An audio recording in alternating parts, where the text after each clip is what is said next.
श्री स्वामी समर्थ. नमस्कार स्वामी भक्तांनो, आज आम्ही तुमच्यासाठी घेऊन आलो आहे हा एक नवीन मंत्र.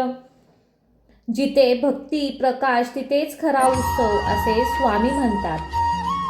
तुझ्या घरात, तुझ्या मनात, जीवनात आज प्रकाश येण्यासाठी मी तुला हा मंत्र सांगत आहे. बाळा, हा मंत्र तुझ्यासाठी खूप आनंद घेऊन आलेला आहे. आजपासून तुझं आयुष्य उजळणार आहे. तुझ्या जीवनात कधीच अंधार येणार नाही. भक्तांनो, फक्त हा मंत्र तुम्हाला तुमच्या मोबाईलवर लावून ऐकायचा आहे. तू खूप काळ अंधारातून चालला आहेस ना. कधी पैशाचा आधार, कधी नात्यांचा मनातील रिकामेपणा. जसं दिव्यात तेल संपत नाही तसं तुझं भाग्य संपलेलं नाही. नवा प्रारंभ. स्वामी म्हणतात, जेव्हा मनात श्रद्धेचा दिवा पेटवतोस तेव्हा नशिबाचं घर स्वतः उजळतं. तू कित्येक वेळा म्हणाला असशील, माझ्या वाट्याला हे सगळं का? पण बाळा, ज्या आत्म्याने श्रद्धा सोडली नाही त्याच्या आयुष्यात स्वामी कधीच उशीर करत नाहीत. हा मंत्र स्वतःवर विश्वास ठेव. तुझं नशीब अंधारात लपलेलं नाही. ते फक्त योग्य वेळ येण्याची वाट पाहत आहे. आज तू घरात हजारो, लाखो दिवे मंत्र लावत आहेस, पण तुझ्यासाठी हा मंत्र खूप फायदा देणार आहे. तुझ्या घरात आनंद, समाधान, चैतन्य कधीच कमी होणार नाही. स्वामी म्हणतात, ज्या घरात श्रद्धा आहे तिथे घर देवस्थान आहे. बाळा, तुला वाटतं की मी तुझ्यापासून दूर आहे, पण नाही. मी नेहमीच तुझ्यासोबत आहे. तुझ्या अश्रूमध्ये, तुझ्या हास्यामध्ये, प्रत्येक प्रार्थनेत मीच आहे. मी स्वतःच्या घरात येणार आहे. तू फक्त माझ्यासाठी हा मंत्र ऐक. बघ, तुझं आयुष्य उजळून जाईल. जुन्या चुकांना, गैरसमज, लोक सगळ्यांना मागं सोड आणि आज हा मंत्र ऐक. तुझ्या आयुष्यात ज्या गोष्टी संपल्या आहेत त्या आता आवश्यक नाही. त्यांची जागा आता नवी संधी, नवीन माणसे, प्रेम, नवं भाग्य घेणार आहेत. तू सध्याच्या संकटात आहे त्यातून बाहेर पडण्यासाठी स्वामी स्वतःच एक योजना आखत आहे. तू फक्त थांब, विश्वास ठेव आणि हा मंत्र ऐक. चमत्कार घडणार आहे. तुझं नशीब पूर्ण बदलून टाकेल. बाळा, फक्त स्वतःवर नाही तर आपल्या मित्रांना, शेजाऱ्यांना हा मंत्र ऐकण्यासाठी हा मंत्र शेअर कर. स्वामी म्हणतात, दुसऱ्याच्या अंधारात तू जर एक दिवा लावलास तर तुझ्या आयुष्यात 100 दिवे पेटतील. म्हणजे तुझ्या आयुष्यातही आनंदाचा क्षण येईल. दुःख आणि कष्ट नष्ट करायचे असतील तर तुला श्रद्धा ही ठेवलीच पाहिजे. स्वामींच्या कृपेने तुझं घर आर्थिकदृष्ट्या स्थिर होईल. जिथे अडथळे होते तिथे आता नवीन संधी निर्माण होतील. फक्त तुला रात्रंदिवस मेहनत करावी लागेल. तुझ्या हातात येणार आहे ते म्हणजे तुझं नशीब. आता काळ बदलला आहे आणि या दिवसात तुझे नशीबही बदलणार आहे. तू मागे वळून पाहशील आणि म्हणशील, होय स्वामी, या वेळेला माझं आयुष्य खरंच उजाडलं आहे. बाळा, आजच्या रात्री झोपण्याआधी माझं नाव घे आणि मनापासून श्री स्वामी समर्थ अशी एक हाक मार. मी तुला स्पर्श करीन आणि तुझं आयुष्य पूर्ण उजेडात न्हावून निघेल. तू कित्येक दिवसापासून चिंता, त्रास, अस्थिरता जगत आहेस. लक्षात ठेव, अंधार कधीच कायमचा राहत नाही. अंधाराला आव्हान देणारा उजेड हा नक्कीच आयुष्यात येतो. स्वामी, माझे आयुष्य उजळून टाका. विश्वास ठेव बाळा, एक प्रार्थनेवर स्वामी प्रतिसाद देतील. तू ज्या क्षणी हा मंत्र ऐकशील तुझ्या घरात स्वामी प्रवेश करतील. तू पाहू शकत नाहीस, अनुभवू शकत नाहीस. घरात अचानक शांतता पसरेल. वातावरण प्रसन्न होईल, मन हलके वाटेल आणि माझा आशीर्वाद तुझ्यासोबत असेल. म्हणूनच आजचा हा मंत्र तू 108 वेळा किंवा 1000 वेळा ऐकून बघ. चल तर मग या मंत्राला सुरुवात करूया बाळा. ओम नमो आदि दत्त स्वरूपाय श्री स्वामी समर्थाय नमः. ओम नमो आदि दत्त स्वरूपाय श्री स्वामी समर्थाय नमः. ओम नमो आदि दत्त स्वरूपाय श्री स्वामी समर्थाय नमः. ओम नमो आदि दत्त स्वरूपाय श्री स्वामी समर्थाय नमः. ओम नमो आदि दत्त स्वरूपाय श्री स्वामी समर्थाय नमः. ओम नमो आदि दत्त स्वरूपाय श्री स्वामी समर्थाय नमः. ओम नमो आदि दत्त स्वरूपाय श्री स्वामी समर्थाय नमः. ओम नमो आदि दत्त स्वरूपाय श्री स्वामी समर्थाय नमः. ओम नमो आदि दत्त स्वरूपाय श्री स्वामी समर्थाय नमः. ओम नमो आदि दत्त स्वरूपाय श्री स्वामी समर्थाय नमः. ओम नमो आदि दत्त स्वरूपाय श्री स्वामी समर्थाय नमः. ओम नमो आदि दत्त स्वरूपाय श्री स्वामी समर्थाय नमः. ओम नमो आदि दत्त स्वरूपाय श्री स्वामी समर्थाय नमः. ओम नमो आदि दत्त स्वरूपाय श्री स्वामी समर्थाय नमः. ओम नमो आदि दत्त स्वरूपाय श्री स्वामी समर्थाय नमः. ओम नमो आदि दत्त स्वरूपाय श्री स्वामी समर्थाय नमः. ओम नमो आदि दत्त स्वरूपाय श्री स्वामी समर्थाय नमः. ओम नमो आदि दत्त स्वरूपाय श्री स्वामी समर्थाय नमः. ओम नमो आदि दत्त स्वरूपाय श्री स्वामी समर्थाय नमः. ओम नमो आदि दत्त स्वरूपाय श्री स्वामी समर्थाय नमः. ओम नमो आदि दत्त स्वरूपाय श्री स्वामी समर्थाय नमः.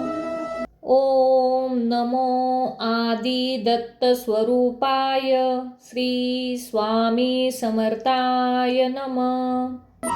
ओम नमो आदि दत्त स्वरूपाय श्री स्वामी समर्थाय नमः. ओम नमो आदि दत्त स्वरूपाय श्री स्वामी समर्थाय नमः. ओम नमो आदि दत्त स्वरूपाय श्री स्वामी समर्थाय नमः. ओम नमो आदि दत्त स्वरूपाय श्री स्वामी समर्थाय नमः. ओम नमो आदि दत्त स्वरूपाय श्री स्वामी समर्थाय नमः. ओम नमो आदि दत्त स्वरूपाय श्री स्वामी समर्थाय नमः.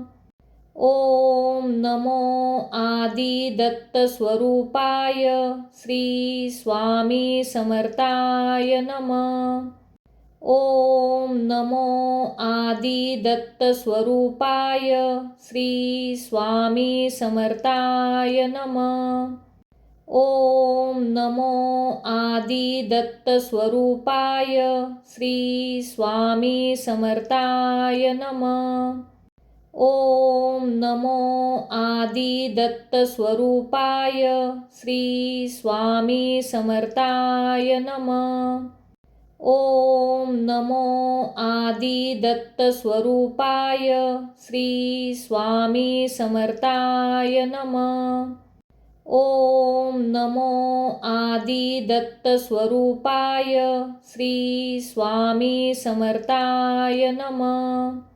ओम नमो आदि दत्तस्वरूपाय श्री स्वामी समर्थाय नमः। ओम नमो आदि दत्तस्वरूपाय श्री स्वामी समर्थाय नमः। ओम नमो आदि दत्तस्वरूपाय श्री स्वामी समर्थाय नमः। ओम नमो आदि दत्तस्वरूपाय श्री स्वामी समर्थाय नमः।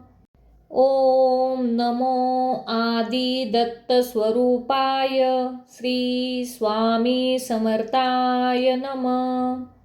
ओम नमो आदि दत्तस्वरूपाय श्री स्वामी समर्थाय नमः। ओम नमो आदि दत्तस्वरूपाय श्री स्वामी समर्थाय नमः। ओम नमो आदि दत्तस्वरूपाय श्री स्वामी समर्थाय नमः। ओम नमो आदि दत्तस्वरूपाय श्री स्वामी समर्थाय नमः। ओम नमो आदि दत्तस्वरूपाय श्री स्वामी समर्थाय नमः। ओम नमो आदि दत्तस्वरूपाय श्री स्वामी समर्थाय नमः। ओम नमो आदि दत्तस्वरूपाय श्री स्वामी समर्थाय नमः। ओम नमो आदि दत्तस्वरूपाय श्री स्वामी समर्थाय नमः। ओम नमो आदि दत्तस्वरूपाय श्री स्वामी समर्थाय नमः। ओम नमो आदि दत्तस्वरूपाय श्री स्वामी समर्थाय नमः। ओम नमो आदि दत्तस्वरूपाय श्री स्वामी समर्थाय नमः। ओम नमो आदि दत्तस्वरूपाय श्री स्वामी समर्थाय नमः। ओम नमो आदि दत्तस्वरूपाय श्री स्वामी समर्थाय नमः। ओम नमो आदि दत्तस्वरूपाय श्री स्वामी समर्थाय नमः। ओम नमो आदि दत्तस्वरूपाय श्री स्वामी समर्थाय नमः। ओम नमो आदि दत्तस्वरूपाय श्री स्वामी समर्थाय नमः। ओम नमो आदि दत्तस्वरूपाय श्री स्वामी समर्थाय नमः। ओम नमो आदि दत्तस्वरूपाय श्री स्वामी समर्थाय नमः। ओम नमो आदि दत्तस्वरूपाय श्री स्वामी समर्थाय नमः। ओम नमो आदि दत्तस्वरूपाय श्री स्वामी समर्थाय नमः। ओम नमो आदि दत्तस्वरूपाय श्री स्वामी समर्थाय नमः। ओम नमो आदि दत्तस्वरूपाय श्री स्वामी समर्थाय नमः। ओम नमो आदिदत्तस्वरूपाय श्री स्वामी समर्थाय नमः। ओम नमो आदिदत्तस्वरूपाय श्री स्वामी समर्थाय नमः। ओम नमो आदिदत्तस्वरूपाय श्री स्वामी समर्थाय नमः। ओम नमो आदिदत्तस्वरूपाय श्री स्वामी समर्थाय नमः। ओम नमो आदिदत्तस्वरूपाय श्री स्वामी समर्थाय नमः। ओम नमो आदिदत्तस्वरूपाय श्री स्वामी समर्थाय नमः। ओम नमो आदिदत्तस्वरूपाय श्री स्वामी समर्थाय नमः। ओम नमो आदिदत्तस्वरूपाय श्री स्वामी समर्थाय नमः। ओम नमो आदिदत्तस्वरूपाय श्री स्वामी समर्थाय नमः। ओम नमो आदिदत्तस्वरूपाय श्री स्वामी समर्थाय नमः। ओम नमो आदिदत्तस्वरूपाय श्री स्वामी समर्थाय नमः। ओम नमो आदिदत्तस्वरूपाय श्री स्वामी समर्थाय नमः।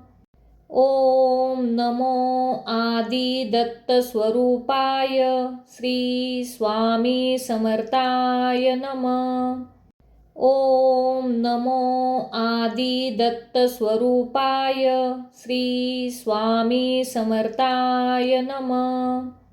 ओम नमो आदिदत्तस्वरूपाय श्री स्वामी समर्थाय नमः। ओम नमो आदिदत्तस्वरूपाय श्री स्वामी समर्थाय नमः।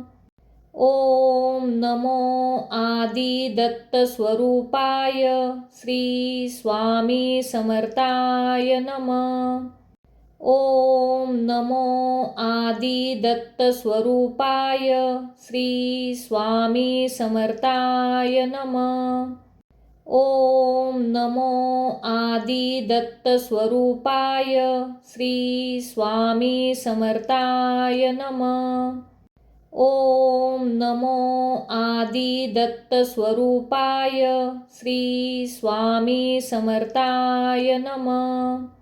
ओम नमो आदिदत्तस्वरूपाय श्री स्वामी समर्थाय नमः। ओम नमो आदिदत्तस्वरूपाय श्री स्वामी समर्थाय नमः। ओम नमो आदिदत्तस्वरूपाय श्री स्वामी समर्थाय नमः। ओम नमो आदिदत्तस्वरूपाय श्री स्वामी समर्थाय नमः।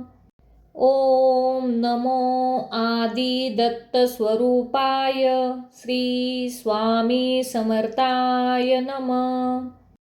ओम नमो आदिदत्तस्वरूपाय श्री स्वामी समर्थाय नमः। ओम नमो आदिदत्तस्वरूपाय श्री स्वामी समर्थाय नमः। ओम नमो आदिदत्तस्वरूपाय श्री स्वामी समर्थाय नमः। ओम नमो आदिदत्तस्वरूपाय श्री स्वामी समर्थाय नमः। ओम नमो आदिदत्तस्वरूपाय श्री स्वामी समर्थाय नमः। ओम नमो आदिदत्तस्वरूपाय श्री स्वामी समर्थाय नमः।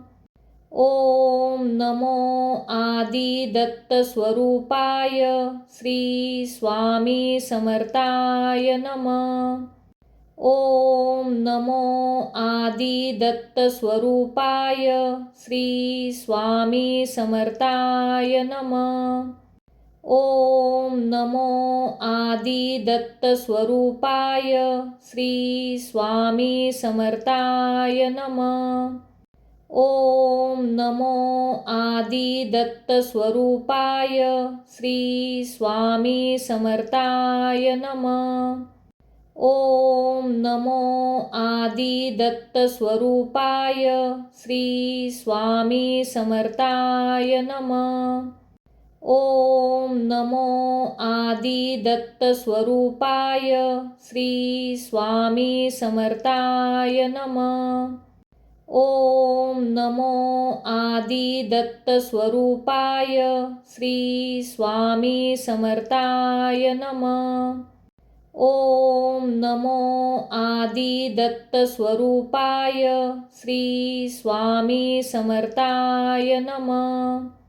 ओम नमो आदिदत्तस्वरूपाय श्री स्वामी समर्थाय नमः। ओम नमो आदिदत्तस्वरूपाय श्री स्वामी समर्थाय नमः। ओम नमो आदिदत्तस्वरूपाय श्री स्वामी समर्थाय नमः। ओम नमो आदिदत्तस्वरूपाय श्री स्वामी समर्थाय नमः। ओम नमो आदिदत्तस्वरूपाय श्री स्वामी समर्थाय नमः। ओम नमो आदिदत्तस्वरूपाय श्री स्वामी समर्थाय नमः। ओम नमो आदिदत्तस्वरूपाय श्री स्वामी समर्थाय नमः। ओम नमो आदिदत्तस्वरूपाय श्री स्वामी समर्थाय नमः। ओम नमो आदिदत्तस्वरूपाय श्री स्वामी समर्थाय नमः। ओम नमो आदिदत्तस्वरूपाय श्री स्वामी समर्थाय नमः।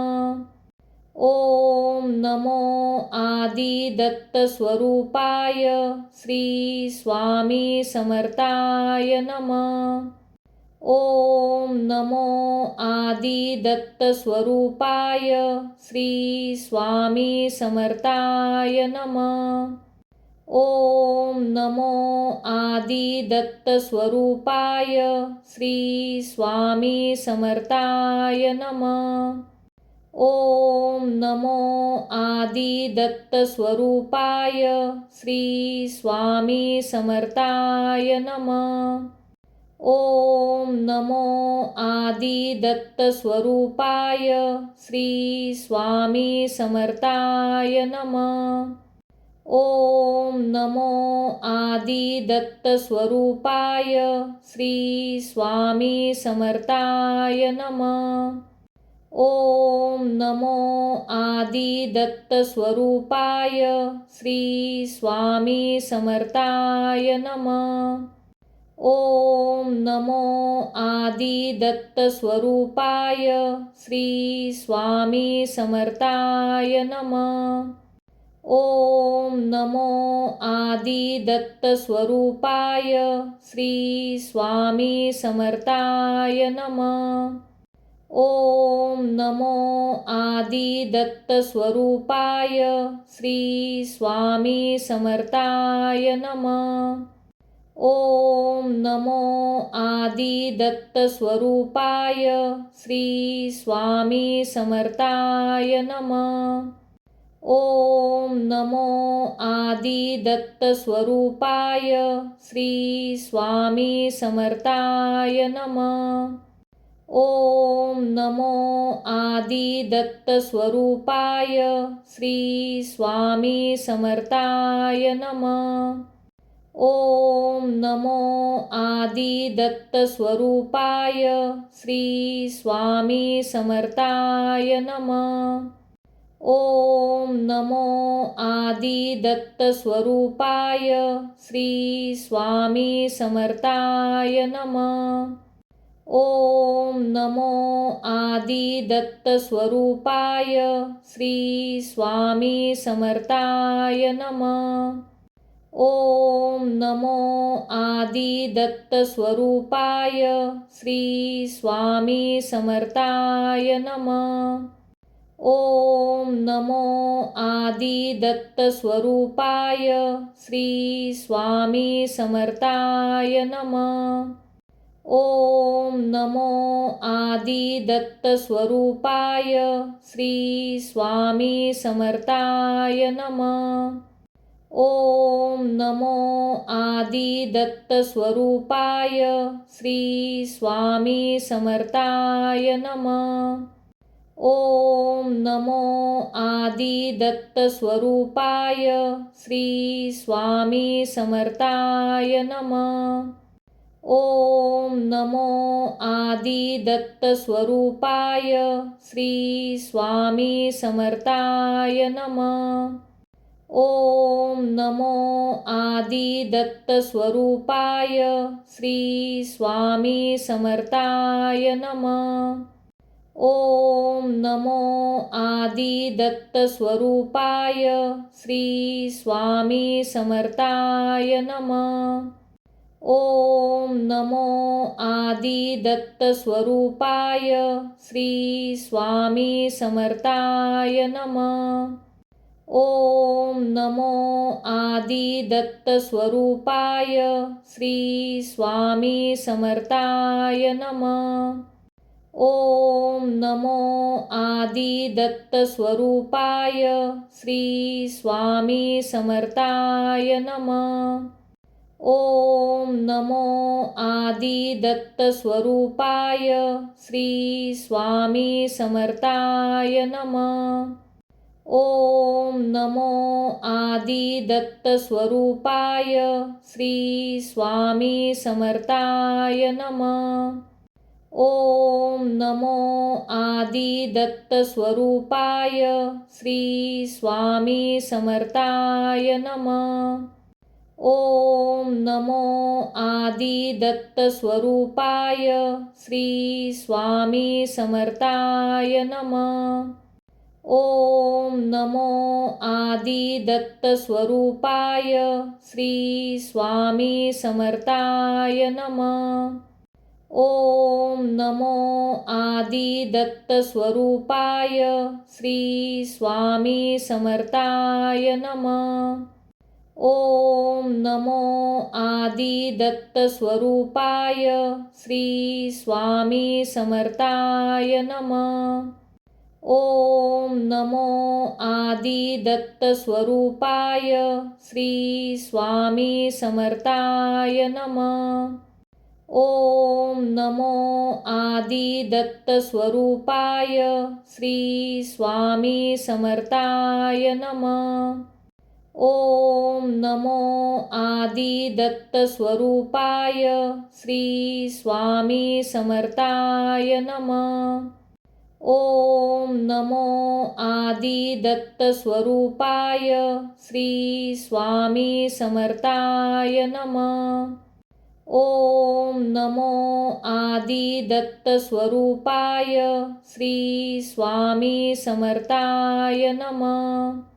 ओम नमो आदिदत्तस्वरूपाय श्री स्वामी समर्थाय नमः।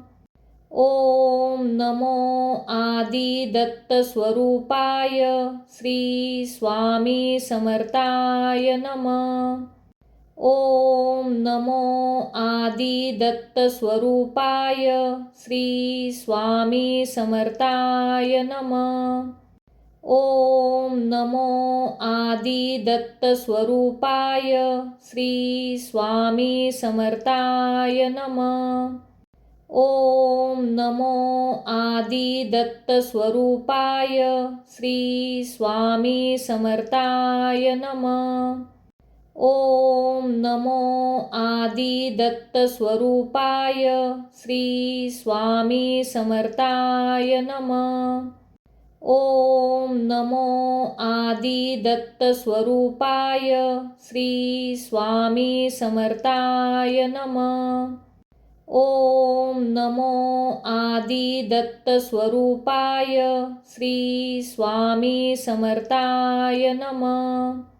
ओम नमो आदिदत्तस्वरूपाय श्री स्वामी समर्थाय नमः। ओम नमो आदिदत्तस्वरूपाय श्री स्वामी समर्थाय नमः। ओम नमो आदिदत्तस्वरूपाय श्री स्वामी समर्थाय नमः।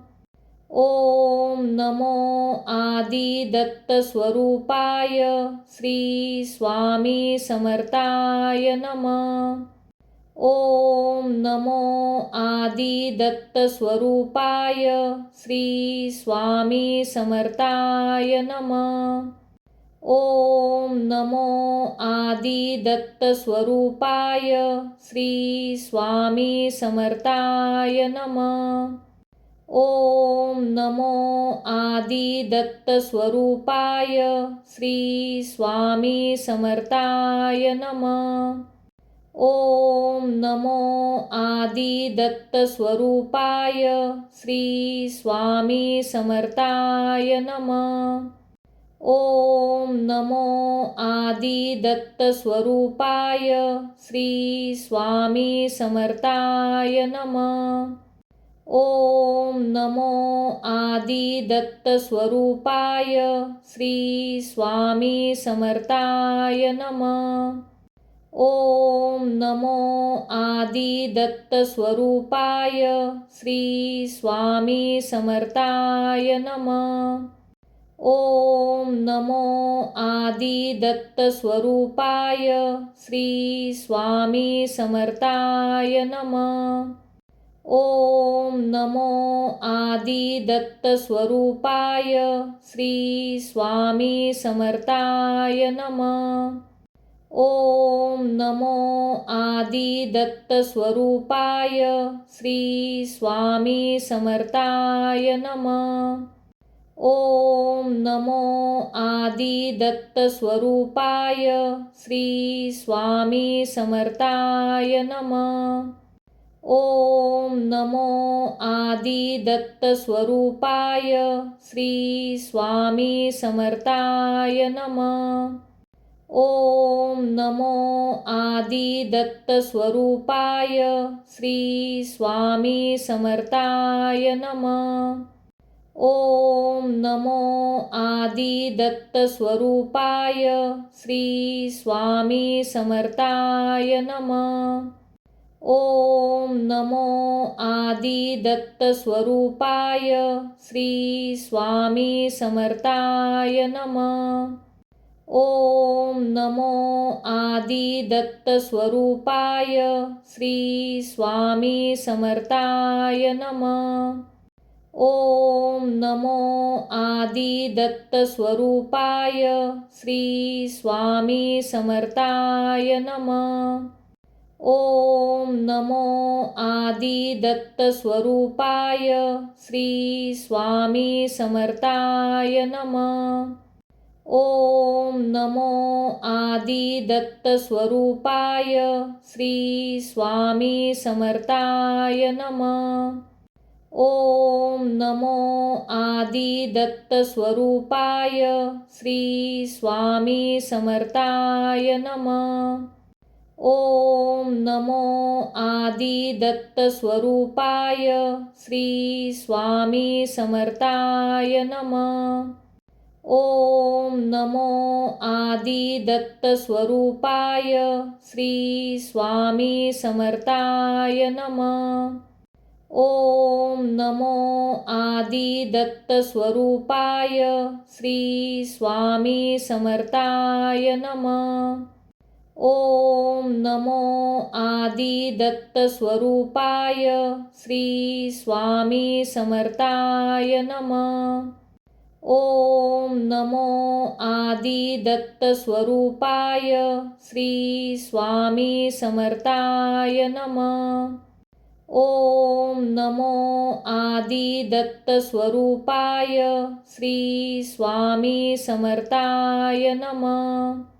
ओम नमो आदिदत्तस्वरूपाय श्री स्वामी समर्थाय नमः। ओम नमो आदिदत्तस्वरूपाय श्री स्वामी समर्थाय नमः। ओम नमो आदिदत्तस्वरूपाय श्री स्वामी समर्थाय नमः। ओम नमो आदिदत्तस्वरूपाय श्री स्वामी समर्थाय नमः। ओम नमो आदिदत्तस्वरूपाय श्री स्वामी समर्थाय नमः। ओम नमो आदिदत्तस्वरूपाय श्री स्वामी समर्थाय नमः। ओम नमो आदिदत्तस्वरूपाय श्री स्वामी समर्थाय नमः। ओम नमो आदिदत्तस्वरूपाय श्री स्वामी समर्थाय नमः। ओम नमो आदिदत्तस्वरूपाय श्री स्वामी समर्थाय नमः। ओम नमो आदिदत्तस्वरूपाय श्री स्वामी समर्थाय नमः। ओम नमो आदिदत्तस्वरूपाय श्री स्वामी समर्थाय नमः। ओम नमो आदिदत्तस्वरूपाय श्री स्वामी समर्थाय नमः। ओम नमो आदिदत्तस्वरूपाय श्री स्वामी समर्थाय नमः। ओम नमो आदिदत्तस्वरूपाय श्री स्वामी समर्थाय नमः। ओम नमो आदिदत्तस्वरूपाय श्री स्वामी समर्थाय नमः। ओम नमो आदिदत्तस्वरूपाय श्री स्वामी समर्थाय नमः। ओम नमो आदिदत्तस्वरूपाय श्री स्वामी समर्थाय नमः।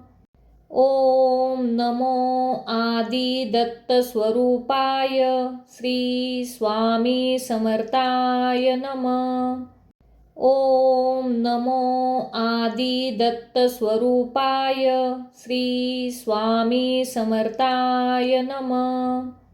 ओम नमो आदिदत्तस्वरूपाय श्री स्वामी समर्थाय नमः।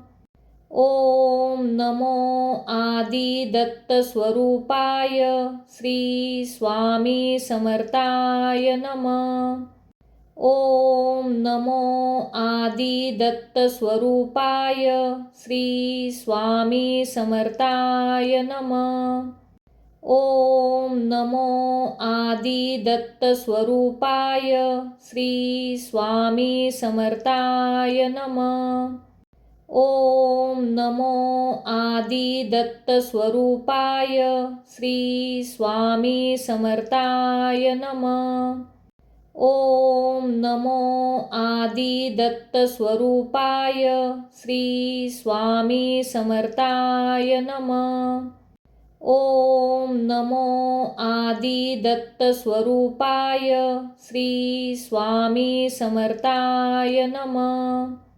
ओम नमो आदिदत्तस्वरूपाय श्री स्वामी समर्थाय नमः। ओम नमो आदिदत्तस्वरूपाय श्री स्वामी समर्थाय नमः। ओम नमो आदिदत्तस्वरूपाय श्री स्वामी समर्थाय नमः।